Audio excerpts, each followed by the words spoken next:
This shit look like I got a body, but yo, what is up, my fellow virgins? Your boy A1 like 6 can never take a motherfucking loss. Today we about to react to the motherfucking fight.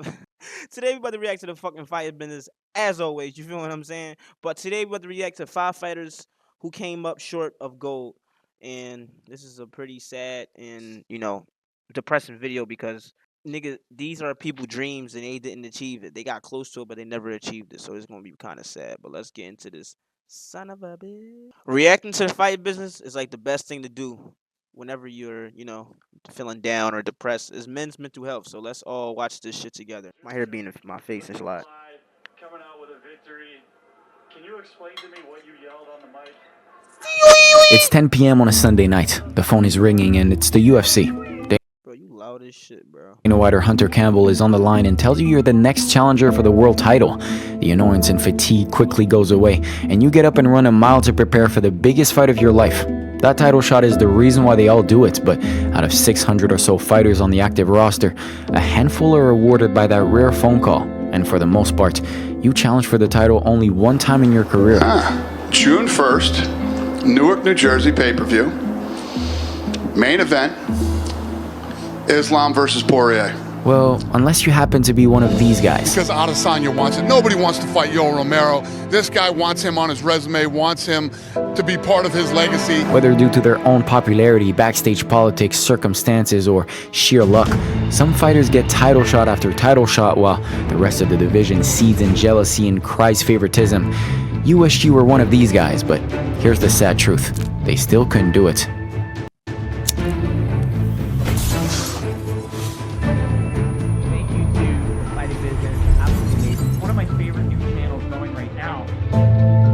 You know, I'm kind of getting self-conscious about the promotion of smoking in the intros of my video.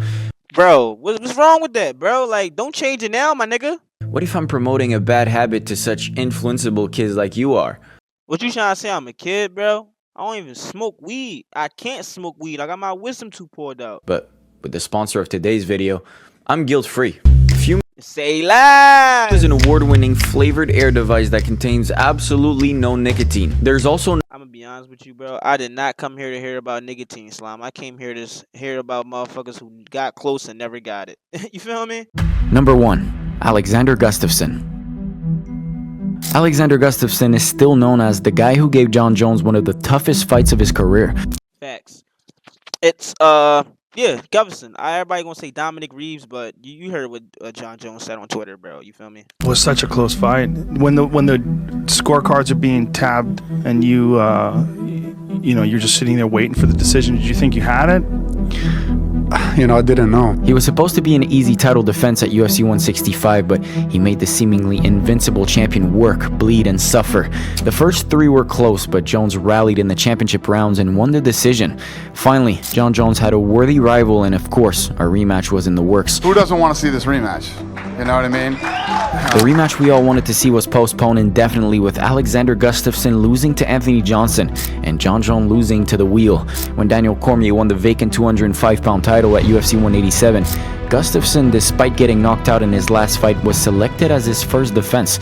It was an undeserved title shot, but the Mauler gave the new champion all he could handle at UFC 192.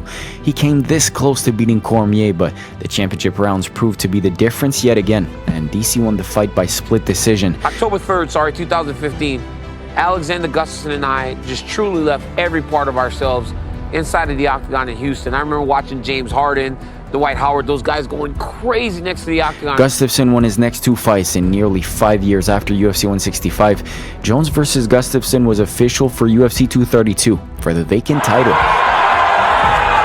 Pussy, get out my way! This was what Gustafsson had waited years for, but unfortunately for him, Jones, empowered with pictograms, ran through him and crushed his hopes and dreams. Damn, bro. For good. 3 tries, came very close 2 times, and then got fed to a roided Jones in his last. He just shut me down very early in the first round, and that was it. And I couldn't move at all. That is a brutal end. That is a Number brutal 2, end. Stephen Thompson. When Wonderboy utterly decimated former welterweight champion Johnny Hendricks, the entire division was put on notice. A clinical victory over Rory McDonald next left no doubt that he was the next challenger for the 170-pound title, and the person holding the belt was Tyron Woodley. My resume speaks for itself, and I will fight Wonderboy November 12th, and everybody will see why I'm the best welterweight in the world. In the co-main event of an absolutely stacked UFC 205 card, Wonderboy and Woodley went all 5 rounds, and both of them got their hands raised at the end as the fight was a draw.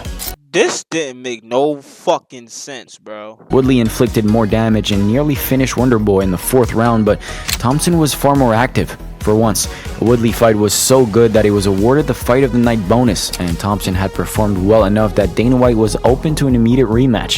You rematch him, man. I think that it was a draw, and the fight was ridiculous. It was the fight of the night.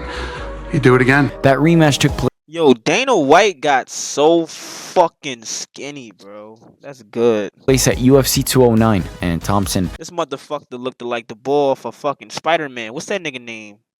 I forgot, but I can't remember off the back of my head. But a sage in the striking had 25 minutes of data to use against Tyron Woodley.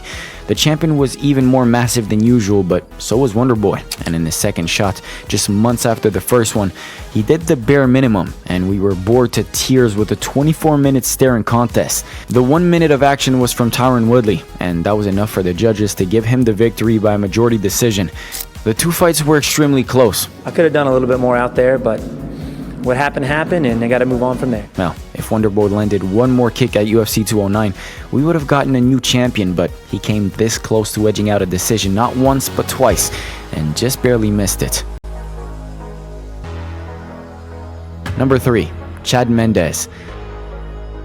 At one point, Chad Mendes was the best fighter to emerge out of Team Alpha Male. A highly accomplished college wrestler and built like Mini Hulk, Mendes was near unstoppable at featherweight. Too fast, too strong, and too good of a wrestler. And with a nice win streak, Mendes challenged Jose Aldo at UFC 142. And with such a high-level wrestling background, Mendes was thought of as one of Aldo's toughest defenses.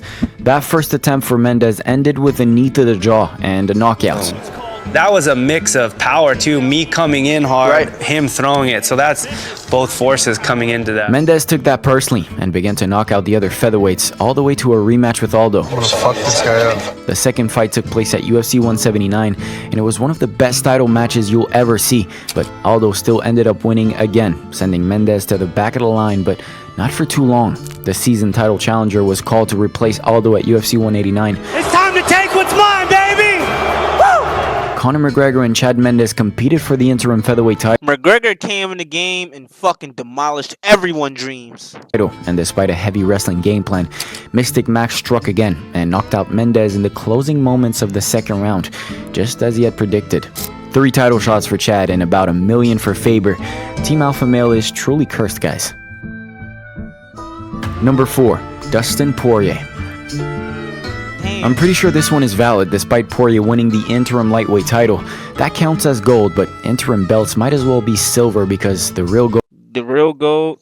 Finish your sentence, my brother. Gold is the undisputed belt, and that's something Dustin Poirier was never able to capture. Hurts to admit. Also, the fact that you have not checked into Patreon hurts as well. Come on, bro. Every time I gotta watch a vid, bro, like Patreon, like, come on, bro. Like, I understand, bro, but chill, gang. You feel me? Just relax, bro. Following his win over Max Holloway, Dustin, the interim champion, faced Khabib, the undisputed champion, and as we all know, UFC 242 was not a good night for Dustin. Khabib pretty much walked through him, but Poirier was still young and he kept busy building his resume and star. After beating Conor McGregor twice, the UFC awarded the now popular lightweight star a shot at the new champion. Bro, he only beat him once, bro. That man's broke his leg. Fuck that twice shit. That shit should be a no contest, my nigga. Champion, Charles Oliveira. Underdogs. Of course, everybody's fighting against adversity, but the guys who were counted out a couple times and made it happen. And I'm trying to have a name to that list. That's the goal here. Show me them on, compete with Charles and had him hurt, but it was another submission loss at the end. It wasn't enough. 2 title fights and 2 submission losses. Hopefully, a possible 3rd time was the charm for Dustin Poirier. Do that, Islam. That's boxing. This is not boxing, but this is MMA, man. Where you gonna sleep like it's boxing. Or maybe not. For his third shot at the title, Dustin Poirier showed up to UFC 302 like a man possessed, pulling his shorts up every 2 seconds and going to war with Islam. He gotta stop fucking pulling them shorts up. But the champion was simply too much. And my man's like you ever like bro, he really remind me of a nigga from the trenches. Like he always pulling his pants up like his shit sagging. Like at this point, just go out there with the tight ass Johns, bro. regrettably, Poirier lost by submission yet again. Bro, I watched that shit live, bro. That ankle pick was like, I didn't even know he went to sleep. I thought he tapped. That's how quick it was, bro. Fighting the 3 greatest lightweights of all time for the belt is what Diamond had to go through, but his bro, we need this rematch. Oliveira and Islam, come on, bro. We need that rematch. legacy shall remain intact. Dustin is a dog, you know.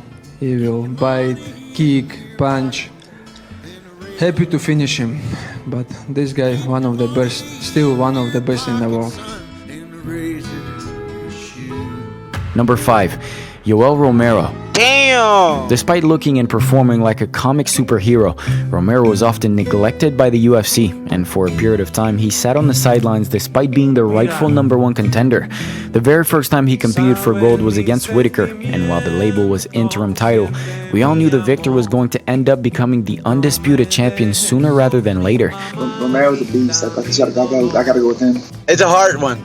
If I have to pick one, I pick Romero. At UFC 213, Romero was defeated by former welterweight Robert Whitaker, but he was given another interim title opportunity, this time against Luke Rockhold. Sadly, Romero missed weight, but went on to knock out Luke Rockhold, leaving the UFC no other option but to book a rematch between Romero and Whitaker. Australia have the phrase, anything is possible when you believe. Champion in the history of a UFC. Cuba needed too. That's what I do. The rematch was much closer than the first one, but Whitaker went 2-0 against Romero. 3 opportunities, and at 40-something, you'd think that would be the end of his championship hopes, but there was a new king at 185. Bro, why would you even, like, I understand, like, you're talking about 5 fighters who came up short of the goal. Romero is one of them, but this fight was fucking embarrassing, bro. Once Romero hit Izzy with that overhand right, Izzy was just like, no, bro, I don't want to get hit by that again. And that new king handpicked Romero. Yes, he's coming off losses, but I don't want to sit around and wait on the shelf. And he's a guy that everyone's scared to call out. So yeah, I'll call him out. I wish he didn't, because Adesanya versus Romero was one of the worst title fights in UFC history. It was the 4th and last chance for Yoel, but he still could not hack it. I don't know whether to be happy for them or feel sad about their inability to win the big one. Lucky or unlucky, blessed or cursed. Personally, I'd go for the latter. At some point, when you keep failing in title matches, you end up as the answer to a depressing piece of UFC trivia.